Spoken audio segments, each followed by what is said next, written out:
Thank you, Sue. It's my great pleasure to join you this afternoon as President of the RAC, an organisation which has reinvested its profits back into the community for more than 100 years. I would also like to acknowledge the traditional owners of the land on which we meet, both past and present.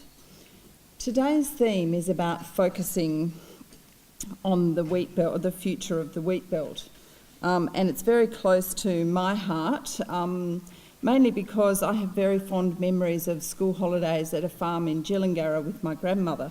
So I have spent some time in the Wheatbelt in my early days.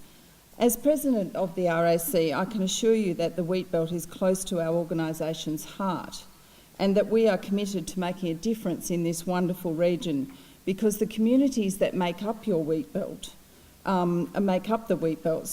the heart of this great state of ours. We all recognise that there are many wonderful opportunities in the Wheatbelt. Yet there is also one alarming and very tragic issue. Specifically, I would like to talk to you today about the impact of road trauma. I have experienced it personally. I know that it shatters families, and I want us to work together to stop others from feeling that same impact. I realise too that many of you in this room, your families, possibly workplaces, and particularly your communities, have also been shattered or touched in some way by this issue. But this issue is far too important for us to let slide, and it's something that we all need to collaborate on. We've talked about partnerships, we've talked about working together. This is something that we really need to do together. We all need to talk about it. Road crashes kill about 1,400 Australians and hospitalise another 32,500 people per year. The total estimated cost to the community is $27 billion, and the human impact can never be underestimated and is always devastating. In WA, the total estimated cost is nearly $6.6 billion per year. While there has been a measurable decrease in death and serious injuries on Australian roads in the past decade, WA has lagged behind the other states. But let's be frank, WA's road safety record is simply unacceptable. In 1990, WA was the best in class. We had the best road fatality rate of any Australian state. Today we have the worst road fatality rate of any mainland state. We have gone from being best in class to being particularly worst in class. In 2013, on average, one person died every second day in the year. That person could have been sitting on the chair on the image on the screen. Tragically, their chair is empty. Tragically also, more than 50% of road fatalities this year have occurred on regional roads, despite only 22% of our population living in the regions. Of all the regions, the Wheatbelt has been the worst performing across WA. The impact on the Wheatbelt community is simply devastating, and in 2013 the road fatality rate was more than 4 times the state average. More than double the road fatality rate of nearby regions, and more than 6 times the metropolitan rate. For many years now, the road fatality rate here has been worse than Uganda, something not to be proud of. We need to talk about this, and as a community, we need to do something simply together about it. This is not the time to be complacent. A review commissioned by the RAC found there is no single issue that clearly differentiates the Wheatbelt from nearby neighbours or any other WA regions. For example, the impact of inattention is now comparable to the number of deaths and serious injuries caused by speed and drink driving. I would like to now show you how deadly it actually is. In terms of road deaths in Western Australia, distraction accounts for about 30%. So most people don't appreciate that. They tend to think it's all about speeding and drink driving. We lose almost 200 people a year. We have about 2,000 serious injuries. We don't want to lose any West Australians. Western Australia used to be best in class in the early 90s. We had the best rate of road death per 100,000 people. We're now the worst. There are more and more technological devices, and people are more and more trying to do many things at one time. We're increasingly seeing the effects of inattention. How serious is it? Very serious problem. The fact is that you cannot do more than one thing at a time usually. You are in fact switching from one to the other. And every time you switch, there's a cost. The last 20 years, there's not been one single major advance in the treatment of head injuries that's going to make a big difference. If you've had a head injury, you just lose that function, you lose so much of your ability to look after yourself, and of course people die from it as well. We may feel I can talk on a cell phone and walk, I can monitor everything that's going around me at the same time. In actual fact, that's really not the way the brain works. Inattentive states aren't just caused by distractions in the world. They can also be caused by internal factors. So if, for example, you are very fatigued, very depressed, or very sad, for example, that can also cause people to get into an inattentive state. When we've accounted for high speeds, when we've accounted for alcohol and drugs, when we've taken away all the other factors, we think anything up to a maximum of around 80% of our road crashes are due to inattention. I'm pretty much paralysed from the chest down.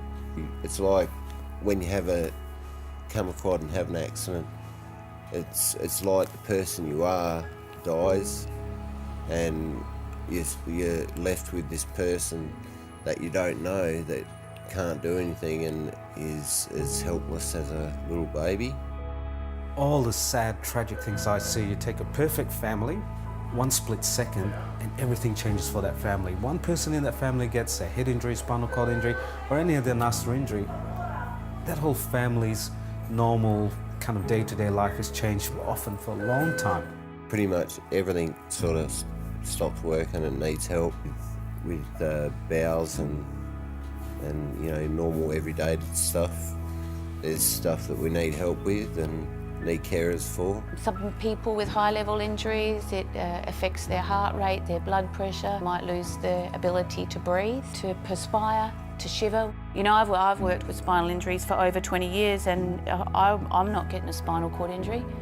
It's just not going to happen to me, but it happens to somebody. So, I suppose we have to ask the people on the ward, do you wish that you had the power to turn the clock back just for that nanosecond? And I'm sure they would give anything to do that. There's a lot going on in cars, so you've got the radio blaring, your mates making jokes, your mobile phone, whereas the main focus of your attention should be driving that car. By any measure, Western Australia's road safety results, our road toll is unacceptable. We're the worst in Australia. We used to be the best. We need to make people aware of the costs of not paying focused attention to something. It seems simple, but it actually isn't. So it needs to be addressed.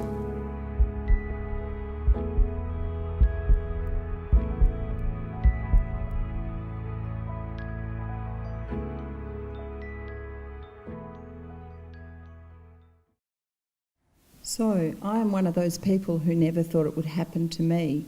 I'm one of the very blessed ones who walked away. So I want to talk about the Wheatbelt Daily. While there is no single solution to addressing road trauma in the Wheatbelt, the first step is a collaborative and integrated approach at all levels, and this includes all community groups. Local community groups, groups which you are part of and many of you would lead. So you'll find the Wheatbelt Daily on your table, and RAC believes the way forward includes embracing real change, and we must begin with the individual and with communicating the importance of looking out for each other through simple actions or words. To achieve this, we all have a role to play in engaging Wheatbelt communities to raise awareness of performance and to implement targeted driver safety programs.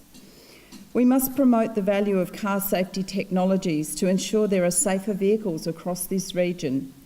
This is critical because according to ANCAP, the Australian New Car Assessment Program, occupants have twice the chance of being killed or seriously injured in an ANCAP 1-star rated vehicle compared with a 5-star rated vehicle. And can I start this discussion with a question for all of you in the room? Can you raise your hand if you know the star rating of the vehicle that you drove here today? Thank you. For those who don't, go onto the rac.com.au website and have a look and just reassure yourself that you're in a great car, hopefully a 4 or 5-star rated vehicle. We must, and it's also good to know the star rating of the loved ones that you have, and whether your kids, your new drivers at 17 years of age, whether they're in a good star safety rated vehicle too. We must increase traffic enforcement and enforcement hours within this region. We must accelerate road maintenance and treatment programs, including ensuring that funding flows to local government to deliver local road improvements. Our elected representatives must join with us to increase discussion and action, and I note that Martin Aldridge recently introduced a motion into Parliament and both sides of politics engaged. This is a welcomed first step, Martin, thank you. And we need as a community to encourage all of our members to talk about the impact of road trauma. So, the Wheatbelt's poor road safety performance and the significance and devastating cost of the issues to loved ones, families, regional communities and to this state needs to be looked at. The RAC is embarking and funding a major 5-year advocacy program to help highlight and address these road safety issues facing the Wheatbelt, and we will continue to lobby government and the community to ensure the necessary action and investment is made to address the impact of road fatalities on your communities. We are committed to this cause. I hope that you will all lead the way on this important issue, and that you will start talking about the Wheatbelt and the importance of road safety in your community.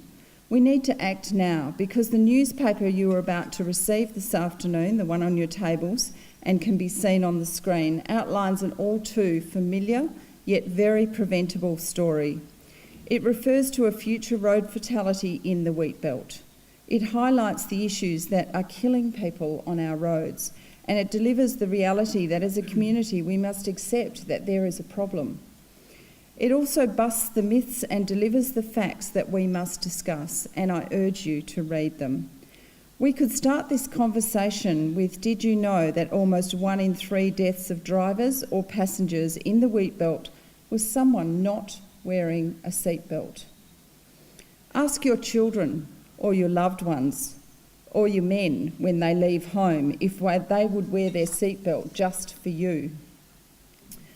I hope that you will join the RAC in embracing this issue and help to educate and inform our families and friends and communities about this.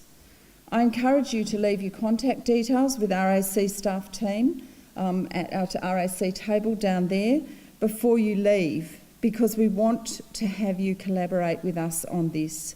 We need you, we cannot do it alone. We need you to talk about the Wheatbelt to ensure that we stop losing our loved ones on the road. I hope that from today and together we can really start to make a difference, particularly for the future of the Wheatbelt. Thank you for your attention and drive home safely.